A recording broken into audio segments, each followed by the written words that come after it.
So obviously the reason I've contacted GMP was because of these claims made by the Observer. I'll tell you specifically what he said. He said he's seen children, disabled people and old people assaulted. By that I think he means pushing them in the back during the march. Right. He also said he's witnessed police kicking people's shins, stamping on people's feet, grabbing them around the head and punching them. What would you have to say about that? Well, obviously that's not something I'd recognise from the policing operation down at Barton Moss. The thing I'd point out in terms of the whole of that site is that whenever there's a policing operation down there, we video it. One, for evidence of potential offences, but we also video it because if people make allegations about the police officers, it's important that we have an independent record of what's actually happened. Because if a police officer's done something wrong, they're accountable, and we'll make sure they're accountable for that.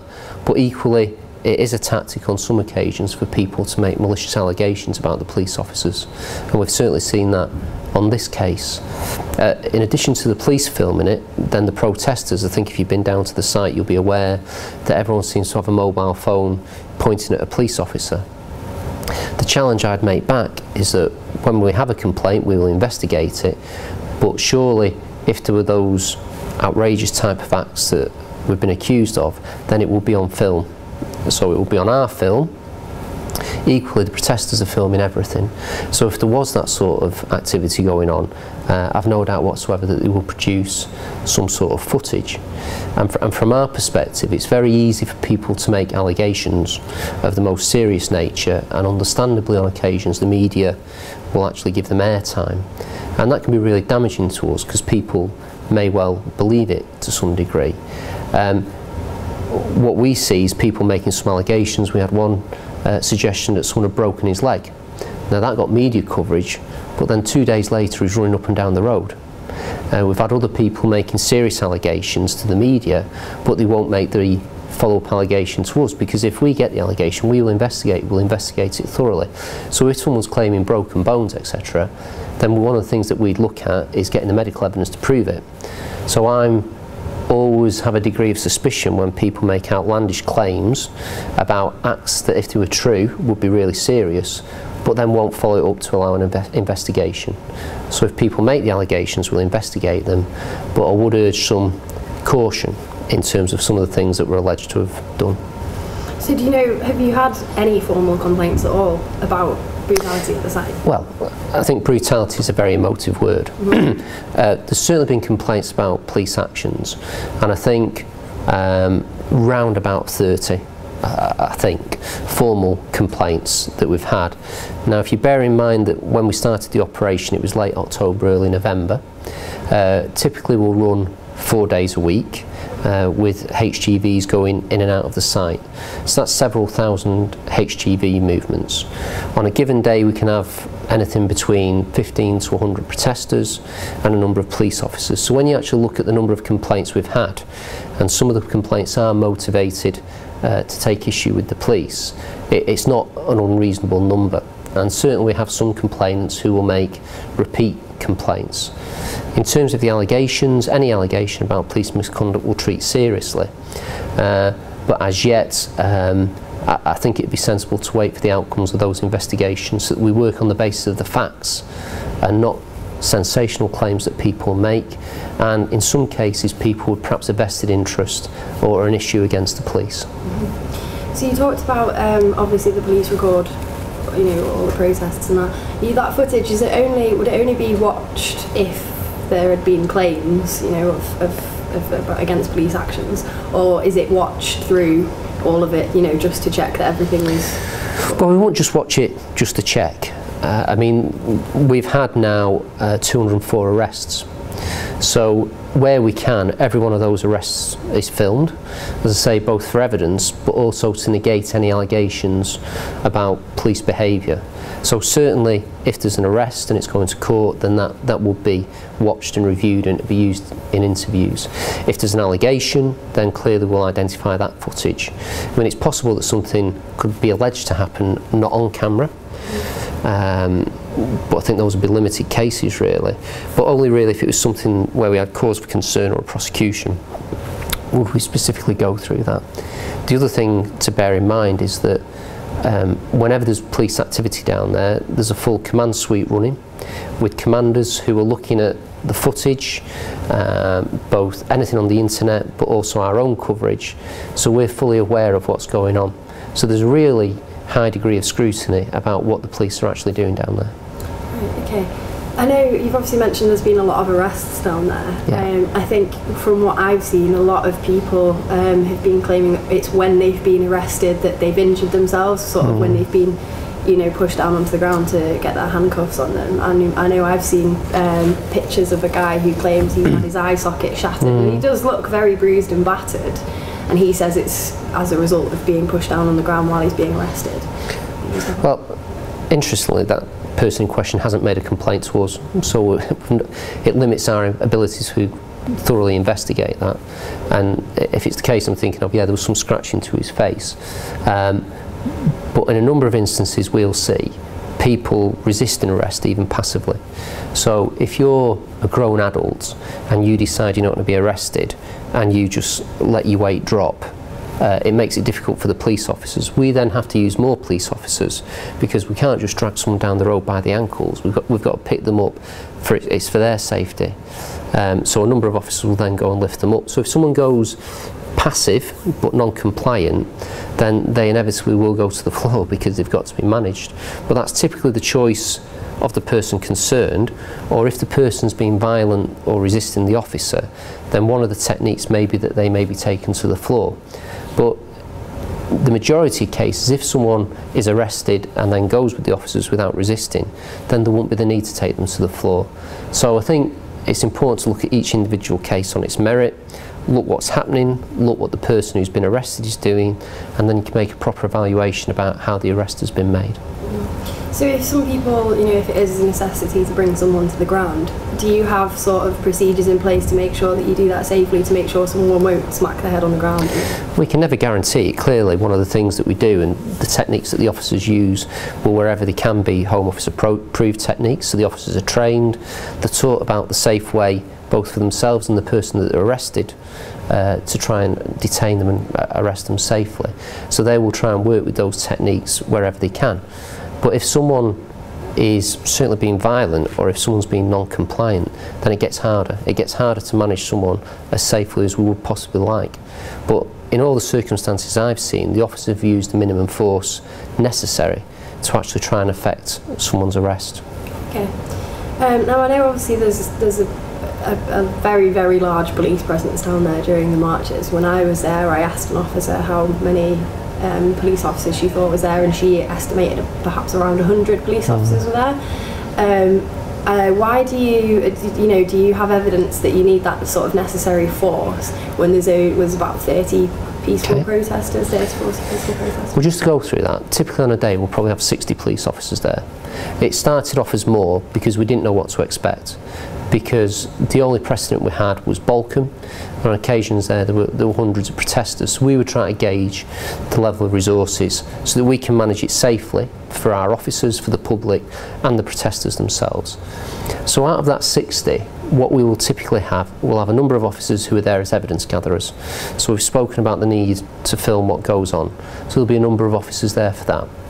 One of the key parts of our strategy has been to negotiate with people.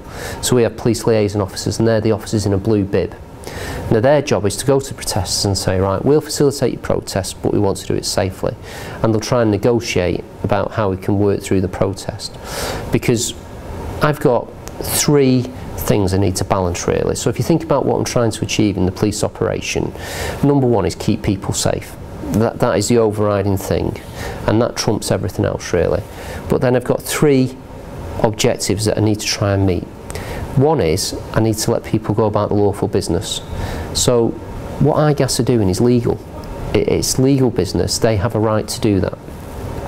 The people who are driving for them have a right to be able to drive up and down there. So that's one obligation that I've got, and it's not just me saying that, that's in human rights legislation. People have a right to work. I have an obligation to facilitate peaceful protest, and I think we do that so people are allowed to protest, and we would never try and restrict that. It's really important in democracy.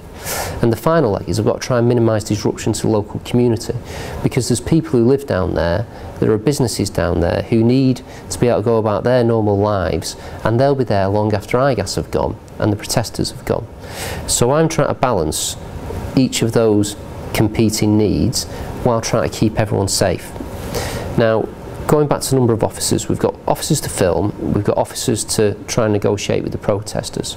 We've got detective officers who will deal with the prisoners, and that varies. So today we've had no arrests, no issues at all, a comfortable walk, and everyone was fine.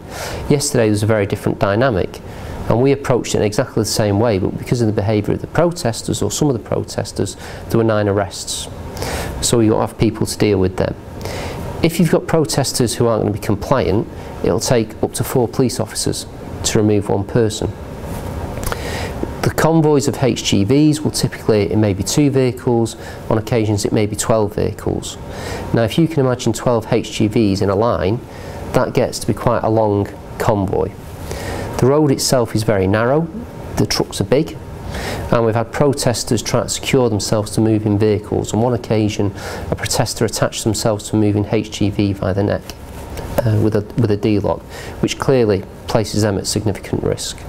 So if you imagine that convoy of 12 HGVs, and I've got to put officers at the front to deal with possibly over 100 protesters, I've then got to station officers down the side of the convoy to stop people attaching themselves for it, because it's dangerous for them, it's possibly dangerous for the drivers, and it's dangerous for the police officers.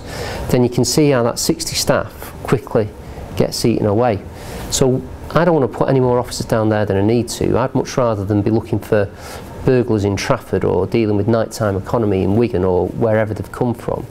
But I need to make sure that we've got a safe operation. And if one of the protesters goes under the wheels of a HGV and is seriously injured or killed, the flip side will be people will come back to me and say, why didn't you make it safe? Why didn't you have enough officers? So that's kind of the balancing act that we kind of work with, and at the moment it's around 60 officers. I think that's proportionate, and I never know day to day how many of the protesters are going to be there, but if we haven't got enough, then it means drawing officers away from normal duties and affecting the quality of the policing that the rest of Manchester gets. So it's under constant review. At the moment I think we're getting the balance about right, but that's why we've got the numbers of officers that we've got. Okay, that's a good explanation. Now I know you use tactical aid unit officers down there. What I've heard is that tactical aid unit officers are trained to deal with violent situations like riots, football hooligans, things like that. Is that the case, or are they trained to deal with other things as well? No, tactical aid unit officers are normal police officers. All police officers are trained to deal with everything and everything. So if they're not deployed to an event, they'll be on patrol dealing with whatever they've got. Tactical aid unit officers have additional skills over and above officers who might normally be on response. So they're trained to deal with particularly violent incidents, public order. They're also trained to search places, to do house-to-house inquiries on major inquiries. So they're given a whole set of additional training so that they can be used in a variety of ways. The tactical aid unit officers are extremely disciplined because they deal with violent situations. Actually, they've got a very high tolerance to poor behaviour. They're not fazed, they're certainly not intimidated, but I think the protesters have latched onto it as a bit of a target. They are subject to the same scrutiny as everyone else, and again, if people can produce footage of officers doing something wrong, then it'll be investigated. But the tactical aid unit officers are extremely professional, as are all the officers that have been down there, and I've seen no specific issues with their deployment as opposed to any other officers. Excuse me. Okay, so they are trained to deal with violent situations. Are they trained to deal with peaceful protesters as well? Absolutely. Okay. All officers are. That's the initial tactic of the police is to talk to people, and the tactical aid unit are exactly the same. Please don't think that they're given training in riot and nothing else. They're not like the CRS perhaps in France, who are brought in for specific situations and perhaps don't have the exposure to routine policing that the tactical aid unit or public order units in the UK would have. So I think it's probably a mistake to characterise them as people who are purely brought in for violent situations. They will deal with a range of policing issues.